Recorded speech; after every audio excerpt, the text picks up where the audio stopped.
بسم اللہ الرحمن الرحیم۔ السلام علیکم۔ دنیا فانی وائبس کو سبسکرائب کریں اور بیل آئیکن پر پریس کر دیں۔ آج کا ٹاپک ہے رومی۔ مسعود مفتی جلال الدین رومی ایک بہت عظیم صوفی بزرگ تھے۔ انہوں نے 13ویں صدی کے آغاز میں جنم لیا تھا۔ رومی کی مصنوعی فلسفیانہ سوچ سے بری ہوئی ہے۔ ایک مرتبہ رومی کی ملاقات شمس تبریز سے ہوئی۔ انہوں نے رومی سے پوچھا، علم حاصل کرنے یا سیکھنے اور عبادت کرنے کا کیا مقصد ہے؟ رومی نے جواب دیا، یہ شریعت اور اس کے اصولوں کو جاننا ہے۔ شمس تبریز نے جواب دیا کہ نہیں، مقصد وہ کچھ حاصل کرنا ہے جو جاننے کے لائق ہے۔ اس کے بعد انہوں نے یہ شعر پڑھا، علم کے مقابلے میں جہالت بہتر ہے، جو تمہیں وہ کچھ رکھتی ہے جو کچھ تم تھے۔ رومی بے حد حیران ہوئے۔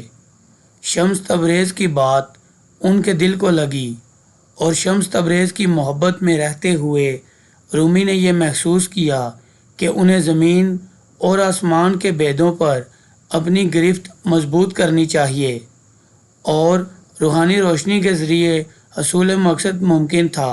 اگرچہ رومی ایک کامیاب اتالیق تھے اور ان کے گرد ان کے پیروکار اور شاگردوں کا ایک ہجوم رہتا تھا، اور ان میں سے بہت سے افراد مفکرین اور صوفیاء کرام، اب وہ رومی بذات خود شمس تبریزی کے شاگرد بن چکے تھے۔ مصنوعی رومی عظیم ترین صوفیانہ نظموں کا ایک مجموعہ ہے جس نے اسلامی دنیا کے ادب پر بہت اثرات مرتب کیے ہیں۔ یہ کہنا بے جان نہ ہوگا کہ بمشکل ہی کوئی دوسرا ادبی مجموعہ ایسا ہوگا جس نے مسلمانوں کو اس قدر متاثر کیا ہوگا اور عرصہ دراز تک متاثر کیا ہوگا۔ دانشورانہ اور ادبی حلقے گزشتہ 600 برسوں سے مصنوعی سے تحریک حاصل کر رہے ہیں اور یہ ایک بے قیمت ادبی مجموعہ ثابت ہوئی ہے۔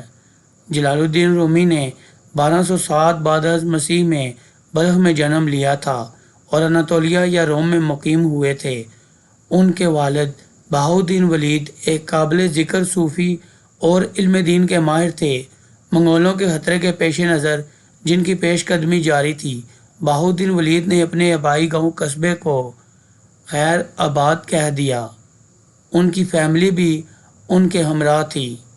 انہوں نے نشاپور میں فرید الدین عطار سے ملاقات کی، جنہوں نے جلال الدین کو اپنی دعاؤں سے نوازا۔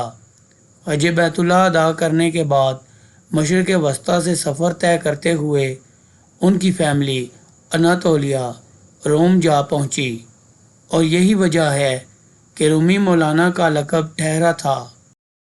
یہ وہ علاقہ تھا جو ترک سلجوق سلطان علاء الدین کے زیر حکومت خوشحالی سے دوچار تھا۔ جلال الدین نے شادی کی اور 1226 میں ان کے پہلے بیٹے ولید نے جنم لیا۔ معمر بہاؤالدین کو یہ دعوت دی گئی کہ وہ اناطولیہ کے سلجوقوں کے دارالحکومت میں شہر کے بہت سے علم دین کے کالجوں میں سے ایک کالج میں پڑھائیں۔ ان کی وفات کے بعد جلال الدین نے ان کی جگہ اسی کالج میں پڑھانے کے فرائض سر انجام دیے۔ انہوں نے غزنہ کے حکیم سنائی کی شاعری کا مطالعہ کیا تھا۔ اس شاعری میں بھی صوفیانہ ہدایات پیش کی گئی تھیں۔ علاء الدین کی وفات کے بعد 1236 میں جب منگولوں نے اناطولیہ پر حملہ کیا، تب اندرونی صورتحال بے حد خراب ہو چکی تھی۔ مصائب کے اس دور میں جلال الدین ایک تجربے سے دوچار ہوئے جس نے انہیں صوفی شاعر میں تبدیل کر دیا۔ رومی کی زندگی میں فیصلہ کن لمحہ 30 نومبر 1244 کو آیا جب ان کی ملاقات ایک جہاں گر درویش تبریز کے شمس الدین سے ہوئی۔ وہ ان کی شخصیت سے بے حد متاثر ہوئے۔ دونوں صوفی حضرات کئی دن ایک ہفتہ اکٹھے گزارے اور اس دوران کچھ نہ کھاتے پیتے تھے اور نہ ہی انہیں دیگر جسمانی ضروریات محسوس ہوتی تھیں۔ ان کی گفتگو جلال الدین کو صوفیانہ محبت کی گہرائیوں میں لے گئی۔ کچھ دیر بعد شمس تبریزی غائب ہو چکے تھے۔ غالباً رومی کے کسی رشتہ دار نے حسد کی بنا پر انہیں ہلاک کر دیا تھا اور ان کی جدائی میں مولانا رومی ایک شاعر کے روپ میں داخل ہو گئے جو ان کی محبت کے گیت گاتے تھے۔ مولانا رومی سے بڑھ کر کوئی بھی صوفی شاعر مشرق کے مسلمانوں اور مغرب کے عیسائیوں پر اثر انداز نہ ہوا۔ ان کے فارسی کاموں سے اسلامی صوفیانہ سوچ کا اظہار ہوتا ہے اور ان کی طویل صوفیانہ نظم مثنوی کو 15ویں صدی کے عظیم شاعر جامی نے فارسی زبان میں قرآن قرار دیا۔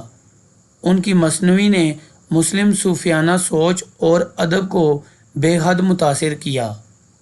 مولانا جلال الدین رومی کی تحریروں کو 2 امتیازی حصوں میں تقسیم کیا جا سکتا ہے: منطقی شاعری، جس سے شمس تبریزی کے ساتھ ملاقات کے نتیجے میں جنم لیا اور وہ دیوان شمس تبریز کہلائی، اور اس میں 6000 سے زائد اشعار ہیں، اور نصیحت آمیز مثنوی جس میں تقریباً 26,000 اشعار ہیں۔ دیوان شمس تبریز ایک قابل ذکر ادب کا حصہ ہیں۔ اس میں منصف کے روحانی تجربات براستہ شاعری کے ذریعے پیش کیے گئے ہیں۔ شاعری ایک ایسی صوفیانہ زندگی کا اظہار کرتی ہے جس کے تحت ہر ایک قاری اپنے دل پسند آئیڈیاز اور احساسات تلاش کر سکتا ہے۔ مثنوی صوفیانہ روایت کا ایک سرچشمہ ہے اور اس سے خدا کی محبت کے تجربے کی عکاسی ہوتی ہے۔ مولانا روم کے کاموں کا موضوع ہمیشہ محبت ہی رہا ہے۔ مثنوی یہ کہتی ہے کہ انسان اپنے دل کی طہارت اور پاکی کے ذریعے اپنی ذات کا علم حاصل کر سکتا ہے اور ایمانداری، ذہانت اور صداقت کو اپنا سکتا ہے۔ دل جس قدر پاکیزہ ہوگا، صاف شفاف ہوگا، اس میں اسی قدر زیادہ آئینے کی مانند عکس دکھائی دے گا۔ رومی کے بقول کائنات محبت کی ایک سلطنت ہے۔ محبت کے مقابلہ میں قانون اور استدلال کو ثانوی حیثیت حاصل ہے۔ اقبال رومی نے ایک ایسا شخص محسوس کرتے تھے جو پیغمبروں اور درویشوں کی مانند مذہبی اعتقاد کو بطور سیکنڈ ہینڈ قبول نہ کرتا تھا۔ ان کے نزدیک ذاتی تجربہ منطقی دلائل سے بڑھ کر قائل کرنے والا تھا، لیکن مذہبی تجربے کو بیان نہیں کیا جا سکتا۔ جو لوگ اس تجربے سے دوچار نہیں ہوتے وہ اس تجربے کا ادراک کرنے سے قاصر ہوتے ہیں۔ اقبال نے درست کہا تھا کہ دندان ساز میرے دانت کی درد پر مجھ سے ہمدردی تو کر سکتا ہے، لیکن وہ میرے دانت کے درد کے احساسات کو محسوس نہیں کر سکتا۔ مثنوی اپنے منصف کے اندرونی احساسات کی ترجمانی کرتی ہے۔ وہ رومی کی بے انتہا روحانی محبت کی عکاسی کرتی ہے اور غالباً اسی میں اس کے مؤثر پن اور عالمگیر مقبولیت کا راز پنہاں ہے۔ چینل کو سبسکرائب کر دیں اور بیل آئیکن پر پریس کر دیں۔